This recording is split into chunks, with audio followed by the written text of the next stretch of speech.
Algumas coisas eu adiantei, então talvez a gente possa ir mais rápido, tá?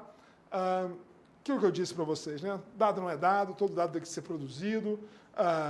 Então, tem uma frase que em inglês que é melhor, que em inglês cooked, né? Cozido, também é manipulado no mau sentido, né? Então, e geralmente se fala de dado cru em inglês, raw data, né? Dado cru. Então, tem uma frase em inglês que eu gosto que diz there is no raw data, every data is cooked. Né? Que todo dado, de alguma forma ou de outra, foi mexido. Né? Pode ter sido muito, pode ter sido pouco. Você tem que ter uma crítica do dado para saber de onde é que veio aquilo, dos problemas dele, das omissões. Você tem que decidir o que faz com os seus casos de missing. Isso é meio... Tem um pouco de ciência, tem um pouco de arte nisso. Tá? Então, isso, né? Bom, aí era só... Eu vou pular isso, que era eu falando mal do Excel. Só para vocês verem, não, só para vocês verem, um dado juntando o assunto, né? Eu falando mal com o Excel. Eu trabalhava com dados de imigração, tinha uma base do Museu de Imigrantes de São Paulo, com 2 milhões de entradas de imigrantes. E aí, claro, né, o que você tem que fazer? Dar um plot para ver a data as variáveis principais, você faz o histograma ali para ver as variáveis. Eu vi que tinha muito, estranhamente, tinha muito cara, minto, tinha muito cara nascendo em 1º de janeiro de 1900. Por que tem tanta gente em 1900? E aí, uma googlada depois, eu me toquei o que era. E era o arquivo que eles me mandaram, que o museu... A gente fez web scraping, mas a gente raspou a página, mas não ficou bom, aí eu fiz a burocracia, consegui os dados dos caras e mandaram um arquivo limpinho, CSV, limpinho. Eu feliz com isso e tudo mais. E, na verdade, é porque o que aconteceu? O Excel não trabalha com data anterior a 1900. Então, todo mundo que tinha nascido antes de 1900, ele jogou para 1900. E a base está estragada para sempre. Porque aí alguém abriu no Excel e salvou em CSV. A base está estragada para sempre. Né? Então, isso. O OpenOffice não tem esse problema. Tem bugs outros do Excel que estão mantidos. Tem outra história que é o seguinte, tem isso, que 20% dos papers sobre genética estão detonados porque tem um gene que é sept alguma coisa. Aí alguém abre o arquivo, ele acha que é dada, que é setembro.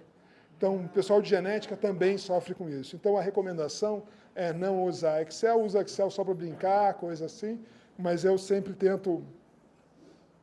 Eu dizer para os alunos de graduação, que nem contam que antigamente, né, quem era canhoto amampavam a mão, né, para virar destro, nessa história de terror. Eu digo que Excel tinha que ser isso, assim, tem que tirar do computador, tem que se livrar.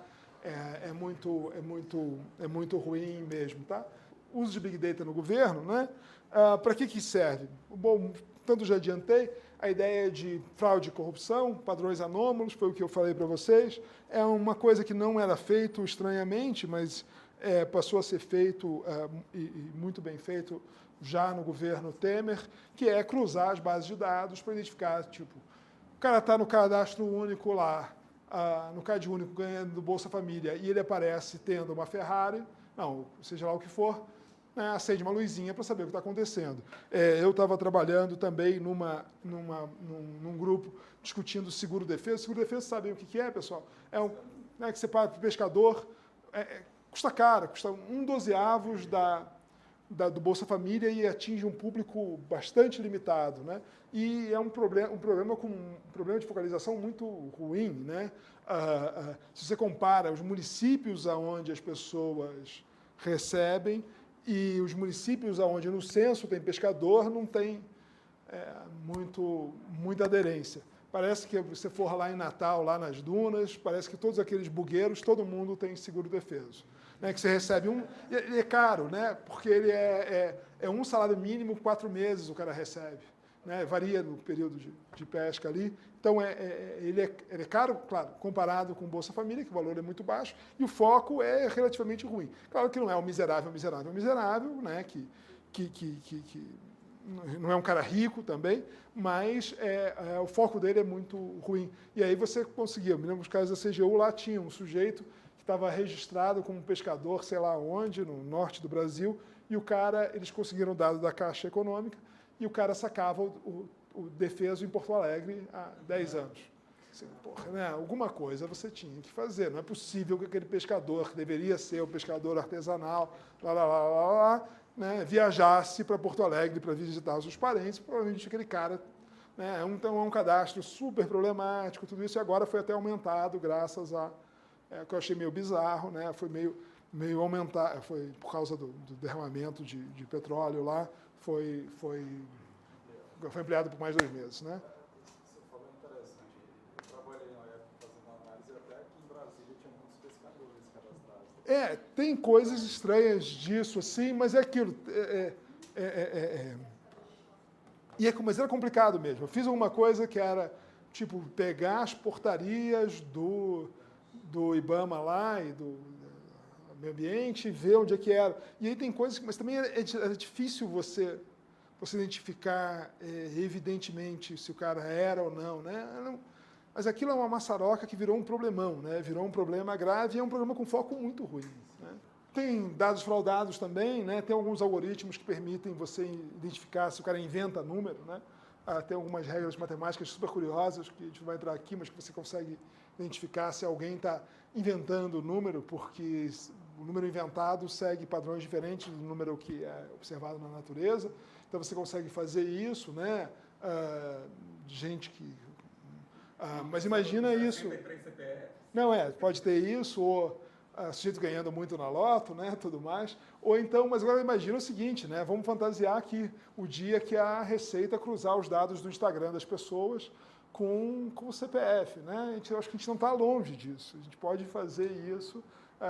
Os sinais exteriores de riqueza podem ser pegos todos no CPF. Aí entra numa coisa também importante, que é, assim, um dos princípios, né, uma das grandes polêmicas de política pública sempre foi se você fazia políticas para todo mundo, e a tradição do estado de bem-estar social sempre foi isso, né? Uma política para todo mundo. Pensem lá nos extremos lá da Finlândia, que todo mundo recebe uma caixinha com a coisa básica. Na Inglaterra, todo mundo recebe um valor para tendo filho, sendo a rainha, sei lá, aquele monte de filho lá da família real, quer sendo o sujeito mais perrapado, todo mundo recebe o mesmo adicional quando tem um filho, tá? Porque você faz uma política totalmente unificada para todo mundo. E uma coisa que se discute muito, claro, né, qual é o problema dessa vantagem dessas coisas? Bom, a vantagem de fazer uma política, né, sem nenhuma focalização, uma política universal, é que você não precisa se preocupar com isso, você faz para todo mundo, e tem os argumentos do tipo, olha, se for para todo mundo vai defender, você não vai ter pressão política contra, porque todo mundo vai estar um tantinho beneficiado, então é uma boa ideia, né? Então, aquela história que também, se faz uma política só para pobre, a política vai ser pobre porque os pobres não têm lá muita voz, o governo vai fazer aquilo meio que nas coxas, né? Porque o governo não responde muito bem às demandas dos pobres, então não é uma boa ideia. Tá, é um ponto. Claro que o contraponto da política universal é que tem um custo de fazer isso, né? Que é você ter uma má focalização, você está desperdiçando recurso, você está dando dinheiro para o filho da rainha, né? Para o neto da rainha, neto, bisneto? Para os bisnetos da rainha da Inglaterra, e poderia estar dando mais para o coitado do cara que está na pindaíba, né? Para o filho lá, do coitadinho do sujeito. Então, o outro lado disso é que você está desperdiçando recursos. E qual é a ideia? Que com essa discussão sempre existiu em política pública, né? Se você fazia universal ou focalizada. Então, algumas políticas focalizadas, você diz, não, vale a pena fazer. Agora, a capacidade que você tem agora com Big Data, não só na parte vou falar da avaliação, mas também você pode identificar grupos específicos de pessoas, né? Você pode identificar pessoas com demandas muito, muito, muito específicas, para que lado for, né? Desde as crianças que vão super mal na escola, as crianças que vão super bem na escola, você pode também pensar uma política pública para elas desde cedo. Você pode ter, com base nas provas que você tem hoje, você já poderia fazer uma coisa como essa. Pessoas com deficiências, com grupos, seja, imaginem em que dimensão for.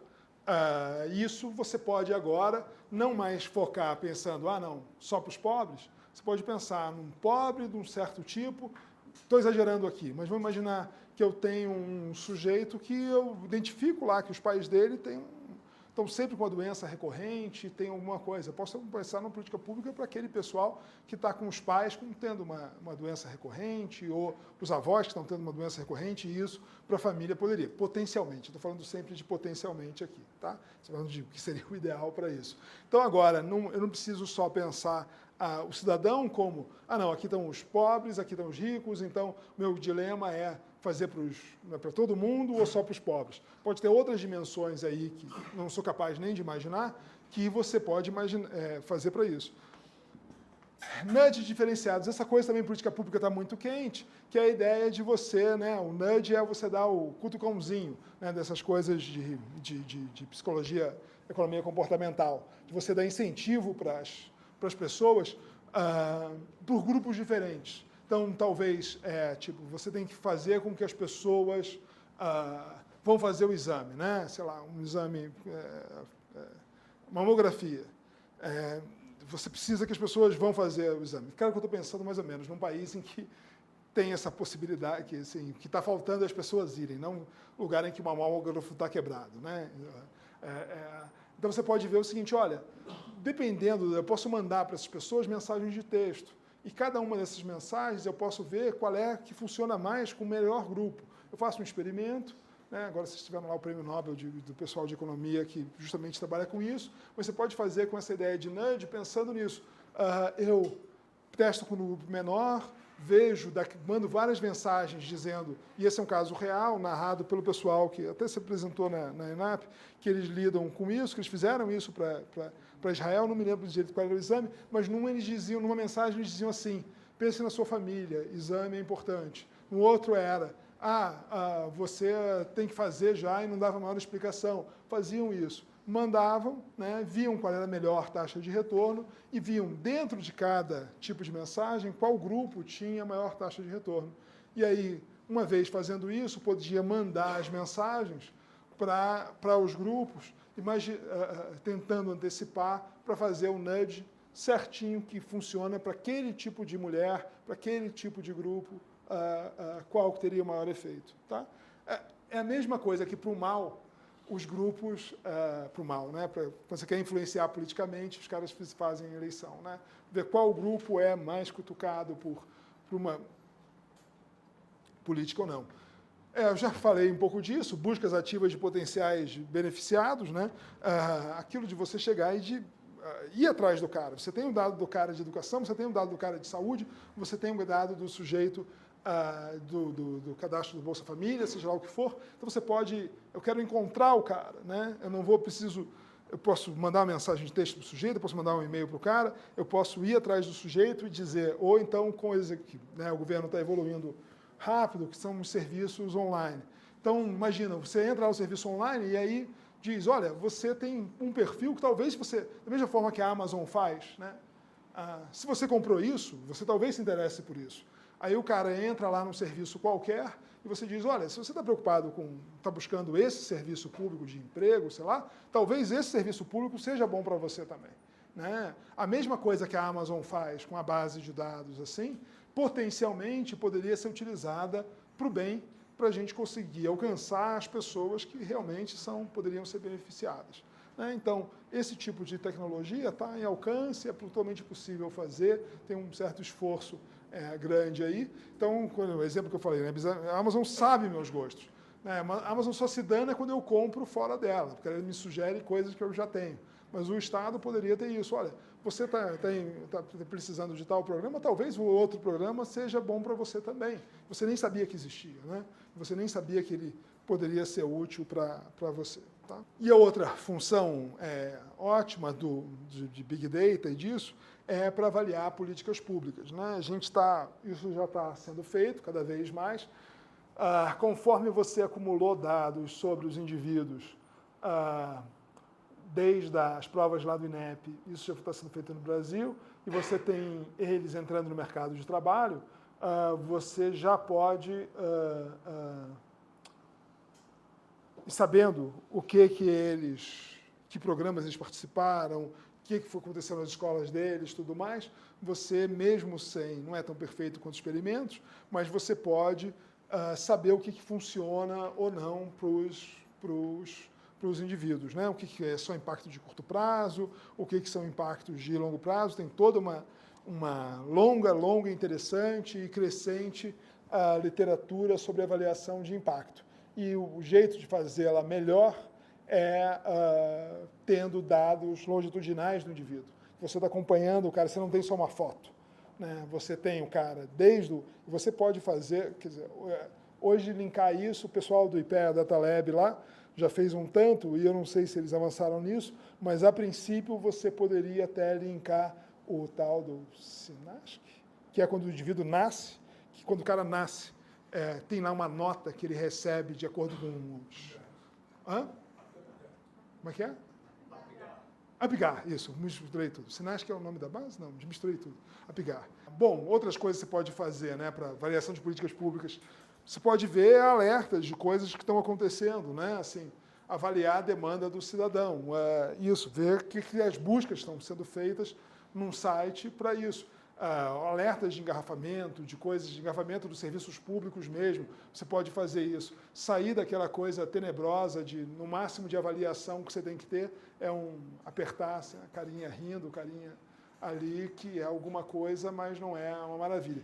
Outros usos, eu tenho um que eu acho muito curioso, que é imperfeito ainda, mas eu sugiro que vocês façam, dêem uma olhada, tem no Paraná também, que eu saiba, não sei se tem outros. Rio Grande do Sul também tem?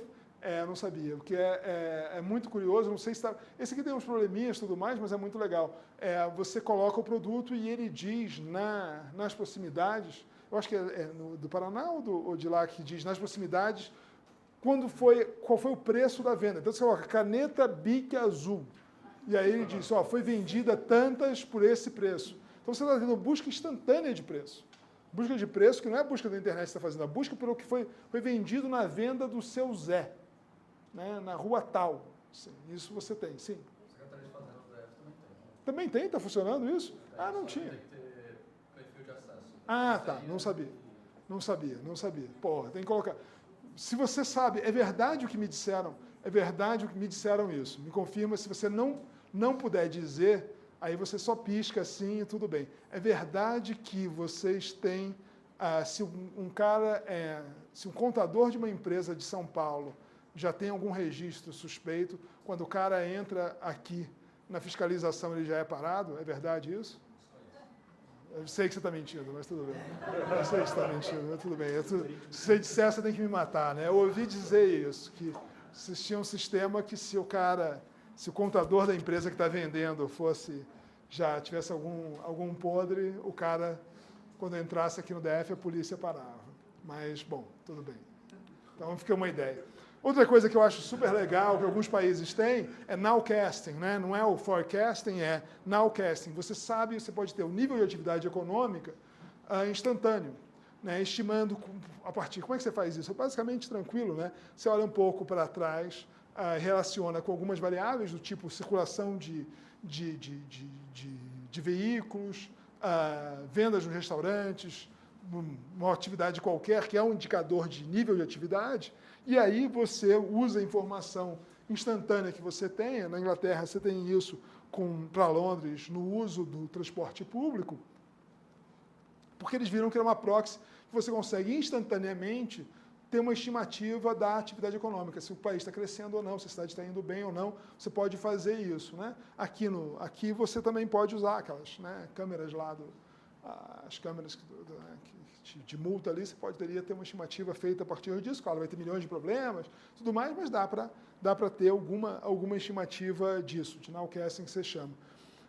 E é isso, também vai no sentido disso, né, que você pode, para o setor público, você pode começar a substituir, porque muito da estimativa que se tem é baseada do jeito tradicional, né, que é você ter o IBGEzão lá, que vai, coleta, faz isso, né, compatibiliza, e é super importante, tem que ser feito mesmo, tudo mais. Preço, né, um tanto de preço é o pesquisador indo lá no supermercado e vendo quanto é que está. Né? Em países em que isso foi marretado, né, o governo alterou, os caras conseguiram, setor privado conseguiu estimar índice de preço como na Argentina, né? O governo picareteou, né? A nobre Cristina Kirchner deu umas marretadas, e aí o que aconteceu? Você conseguiu, só com preço de internet, estimar a inflação lá e ficou um índice muito bem feito. Né? Então, você usou para contornar o problema que o governo não estava fazendo bem feito, mas pode ser utilizado para isso. Movimentos populacionais também, né? Você pode ter indicadores antecedentes de migração, você não precisa esperar o censo para saber onde é que as pessoas migraram ou não, você pode usar esse tipo de informação. Tenho um trabalho que eu vou apresentar em dezembro com mais 2 coautores, em que a gente utiliza dados da RAIS para estimar movimentos populacionais sem precisar ficar esperando os dados do censo, dados de trânsito, dados de estimar até o próprio PIB. Você pode fazer isso com dados, uma quantidade grande de dados de Big Data.